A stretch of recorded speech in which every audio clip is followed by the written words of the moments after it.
देखिए बाबूजी महाराज ने जो वृक्ष लगाया था वो अभी दिनों दिन बढ़ रहा है। यहाँ पर आने से ही पता चलेगा यहाँ का कैसा एटमॉस्फेयर है। एक्सपीरियंस करोगे, मेडिटेशन करोगे तो धीरे धीरे हम लोग को महसूस होगा, पूरे संसार में फैलेगा। चीजें जो सिर्फ हमारे रामचंद्र मिशन में ही है, इसी सिस्टम में, कि यहाँ पे प्राणाहुति आत्मा से जो हमारे जो आप वो हमें प्राणाहुति ट्रांसफर करते हैं, उस वजह से हम ध्यान कर पाते हैं। अदरवाइज आप बैठोगे तो आप 2 मिनट भी नहीं बैठ सकते।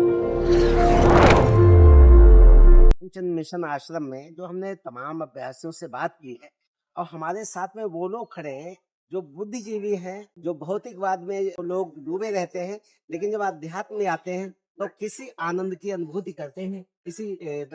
आपका सुनाम? सुनील। आप कहाँ से? जयपुर, राजस्थान। जयपुर। और आपका? सिद्धि फ्रॉम जयपुर। सिद्धि और सुनीता जी, क्या कहना चाहेंगी सिद्धि जी? बहुत अच्छा लगा यहाँ पे। अच्छा, हम लोग सब जगह जाते हैं, बड़े तीर्थों में जाते हैं, पैसा खर्च करके जाते हैं, आनंद की खोज में जाते हैं, शांति मिले। यहाँ आप आए हैं तो औरों से यहाँ पे भिन्नता क्या यहाँ है? पे जो सबसे डिफरेंट चीज है, जो सिर्फ हमारे रामचंद्र मिशन में ही है, इसी सिस्टम में, कि यहाँ पे प्राणाहुति दी जाती है। जो आप मंदिर में किसी स्थापना करते हो, कोई मंदिर जैसे अयोध्या बना था, तो उसमें मूर्ति पूजा ऐसे नहीं होती, पहले प्राणाहुति दी जाती है, फिर सब आते हैं, है ना, तो वो ऐसा लगता है तब वो पूजनीय हो जाती है। तो सोचो जब मूर्ति में प्राणाहुति दी जाती तो हमारे अंदर वो चीज आ जाए, तो वो चीज इतनी अलग है। मतलब जीवात्मा है, बिल्कुल, उसमें प्राणाहुति तो सीधे परमात्मा से बिल्कुल परमात्मा से जुड़ा हो जो जाता है। हमारे गुरु हैं वो हमें प्राणाहुति ट्रांसफर करते हैं, उस वजह से हम ध्यान कर पाते हैं। अदरवाइज आप बैठोगे तो आप 2 मिनट भी नहीं बैठ सकते। बहुत आदमी विचार बोर हो आते हैं। जाता है, लेकिन जब यहाँ पे डूब जाता है।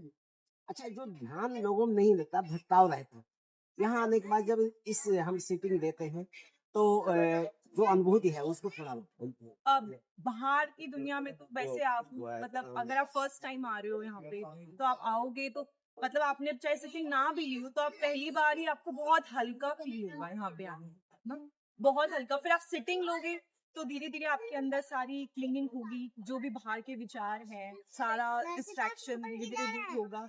फिर आपको समझ में आ जाएगी, first sitting, second sitting, third sitting से आपको पता लग जाएगा कि क्या डिफरेंस है। ये तो बोलते ना, जब तक आप खाओगे नहीं लड्डू तब तक आपको टेस्ट पता नहीं चलेगा। वैसा ही फल है जो स्वयं अनुभूति हम कर सकते हैं। बिल्कुल। तो देखिए, वैसे आप क्या करते हैं? मैं अभी मैं प्रैक्टिस अभी अधिवक्ता, एडवोकेट। जब ऐसे लोग जुड़ जाएंगे तो आप समझ सकते हैं कि ये जो है, हम ये जानना चाहेंगे जो शाहजहांपुर यहाँ पे सब लोग आए हुए हैं, हम लोग तीर्थ के लिए बाहर जाते हैं, लेकिन आज यहाँ शांति और क्रांति की धरा हम इसे बोलते हैं। शांति की धरा इसलिए कि बाबूजी महाराज की जन्मस्थली है, और क्रांति की धरा इसलिए कि पंडित राम प्रसाद बिस्मिल अशफाक उल्लाह खां ठाकुर रोशन सिंह की जन्मस्थली, जो काकोरी एक्शन कांड के हमारे बलिदानी। यहाँ क्या कहना चाहेंगे, जो पूरा तीर्थ बना हुआ, क्या कहना चाहेंगे? यहाँ पर आने से ही पता चलेगा यहाँ का कैसा एटमॉस्फेयर है। एक्सपीरियंस करोगे, मेडिटेशन करोगे तो मुझे लगता है सब टुक-टुक वाले, रिक्शा वाले अब तो सब बाबूजी को जान गए हैं। उन सबको पता चल गया है कि बाबूजी कौन है, बिकॉज अभी बाहर जाके बोलते हैं बाबूजी के घर जाना है तो बस वो ले जाते हैं, उनको सब पता चल गया है। तो देखो कि यहाँ जो है, ये शाहजहांपुर वाले बड़े सौभाग्यशाली हैं, लेकिन चिराग तले अंधेरा जैसे रहता है, तो हम ये भी कहते हैं कि इतनी बड़ी महान आत्मा, जहाँ 165 देशों से लोग आए हैं, बड़े बड़े बुद्धिजीवी हैं सर। हम कहते हैं जो सुपर क्लास से लेकर के हर वर्ग के लोग यहाँ पे आए हैं, और वो आनंद की अनुभूति यहाँ पे कर रहे हैं। आप बताइए क्या करना है? जोधपुर राजस्थान। क्या नाम है आपका? मेरा किराना। आप अपने शब्दों में बयां कीजिए। देखो, मैं तो शाहजहांपुर तो मैं फर्स्ट टाइम ही आई हूँ। अच्छा। लेकिन शाहजहांपुर के जैसे सहज हमारी की बुक्स पढ़ते हैं तो उसमें से जैसे वो बताया कि जैसे कि बाबू ने इतना लोगों के लिए अच्छा किया और लोग इस चीज में जुड़े। मतलब पहले तो धीरे धीरे मतलब 5-10 ही आए, उसके बाद में धीरे धीरे बढ़े, तो लोगों को बहुत अच्छा लगा। उनको तो अनुभव किया है, तभी बहुत अच्छा लगा। तो कहते हैं प्राणों उस टाइम से जब इतनी गहरी प्राणों थी, तो धीरे धीरे जब वो नहीं लगी, जैसे प्राणोती आने लगी तो लोग काफी बढ़ने लगे, ऐसे काफी बढ़ने लगे। और अब ऐसे बनते बनते इतने लोग आ गए कि ये सोचो कि बहुत बड़ी बात होती है, ये चमत्कार से कम नहीं है। लेकिन अनुभूति, हम देखो अपने खुद के अनुभव भी हमें है, लेकिन हम बता नहीं सकते। तो नाम भी इतना प्यारा है, अभ्यासी, मतलब सतत अभ्यास हम करेंगे तो साक्षात जो जिसके लिए हमारा जन्म हुआ है वो सार्थक हो जाएगा जीवन। सीनियर सिटीजन लग रहे हैं और पास में खड़े होकर के जैसे नहीं एक सकारात्मक ऊर्जा का वातावरण शरीर में हो जाता है, वैसा लगता है। मेरा नाम प्रसाद के आसाम से आया हूँ। आसाम से। बाबूजी के अच्छा, क्या कहेंगे बाबूजी, थोड़ा सा आप तो बाबूजी के समय से जुड़े हुए होंगे ना, तो ये तो हम लोग बड़े सौभाग्यशाली हैं जो आपके दर्शन पा करके हम लोग धन्य। थोड़ा सा बताइए, बाबूजी महाराज जब थे वो जो साधना कराते थे, वहाँ जो उन्होंने एक पौधा लगाया था वो विशाल बट वृक्ष बन गया है, तो क्या कहना चाहेंगे थोड़ा सा? देखिए बाबूजी महाराज ने जो वृक्ष लगाया था, वो अभी दिनों दिन बढ़ रहा है, बढ़ते रहेगा। और ये पूरे संसार में फैलना, इनका फेज जो है काम, उनको उन्होंने जो काम किया उसका धीरे धीरे हम लोग को महसूस होगा, पूरे संसार में फैलेगा।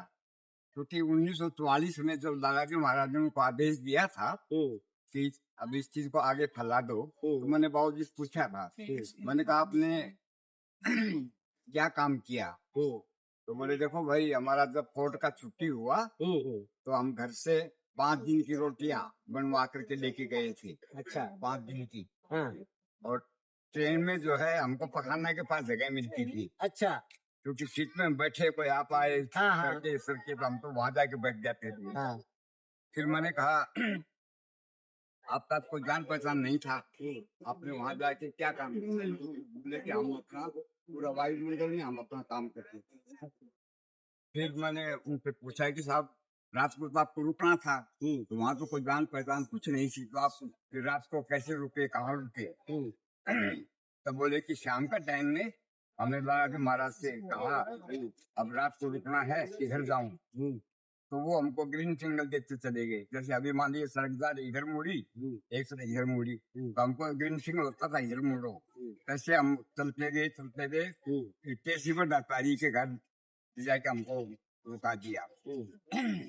तो वहाँ हम जब गए तो उनसे हमने कहा मैं नॉर्थ इंडिया से आया हूँ और 3 दिन के लिए 1000 का जो बरंडा है, बरंडे में बस रात को आके मैं सोऊंगा, सुबह चला जाऊंगा, उसका परमिशन चाहिए। अच्छा, तो उन्होंने कहा ठीक है साहब, कोई अगर दिन आप कुछ सोते हैं तब भी हमको कोई दिक्कत नहीं। तो हम भाई अपना रात को आते थे, दिन में हम अपना काम करते थे। तो फिर उसके बाद में बोले कि बड़ाचारी जी बहुत बड़े विद्वान थे, एक क्वेश्चन उन्होंने किया हमसे, तो हमने जवाब दे दिया।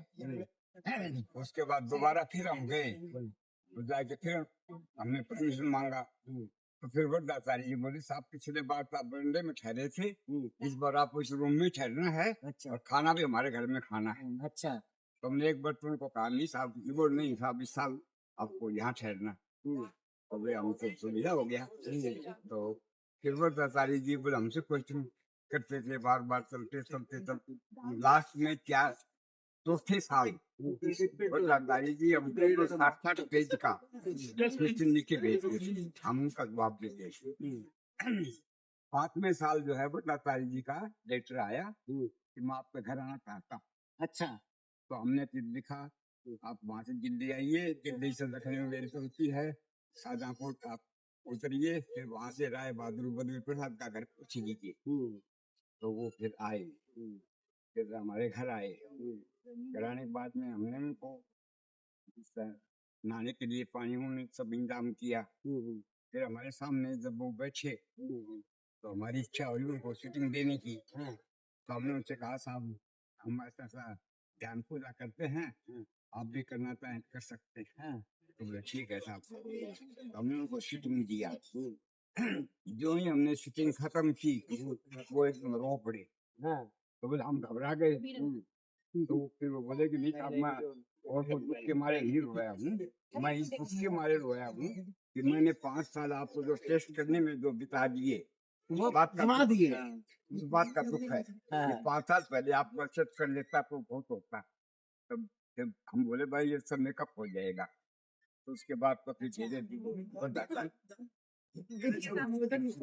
ये हमारा बहुत अच्छा है। फिर उसके बाद में फिर हमने सुना है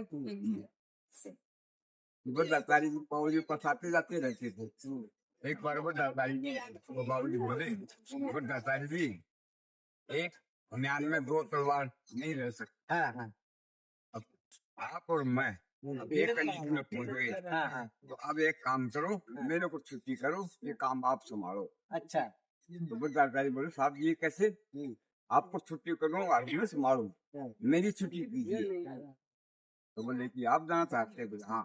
बोले गुरुदक्षिणा दो।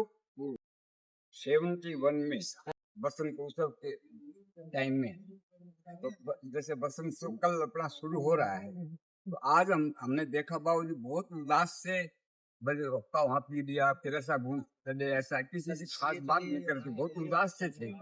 तो हम लोग का ऐसा फील हो रहा था कि तबीयत उनकी ठीक नहीं है, लेकिन वो तो अपना काम कर रहे थे। अब साहब रात का टाइम में कस्तूरी बहन भी आई हुई थी।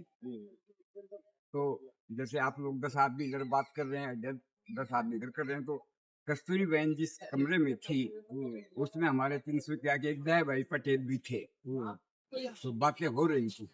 अचानक बहन जी बोली अब क्या टाइम हो गया? तो बहन जी 8:45 हुआ है। बोला अभी अभी वो दादाजी जी चले गए, वो दूर है, कस्तूरी बहन शाहजहाँपुर है। ठीक। फिर सुबह अनाउंसमेंट हुआ तो तिवारी जी के पिताजी सीए राजगोपालाचारी जी वो अनाउंसमेंट करते थे। उन्होंने अनाउंसमेंट किया कि कल 8:45 में बड्डाचारी जी चले गए हैं और बाबूजी महाराज ने कहा है उनकी आत्मा के लिए प्रार्थना करने की जरूरत नहीं है, वो व्यवस्था मिल गई। तो ये सुन के हमको बड़ा सम्मान लगा कि ऐसा भी होता है।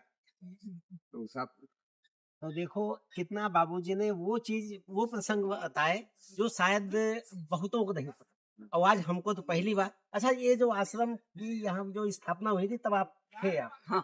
तो ये इसलिए ये जो कार्यक्रम जो अनुष्ठान है स्वर्ण जयंती समारोह है, ये पूर्ण सार्थकता को प्राप्त हुआ क्योंकि ऐसे लोग भी हैं जो यहाँ पे नींव की ईंट रहे इस आश्रम की।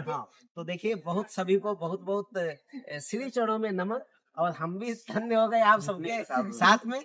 और हमारा चैनल E2C डालेंगे आ जाएगा, और जो 2 वीडियो हमारी चली है यहाँ पे तो खूब वायरल हुई, सब तक पहुंच गई है।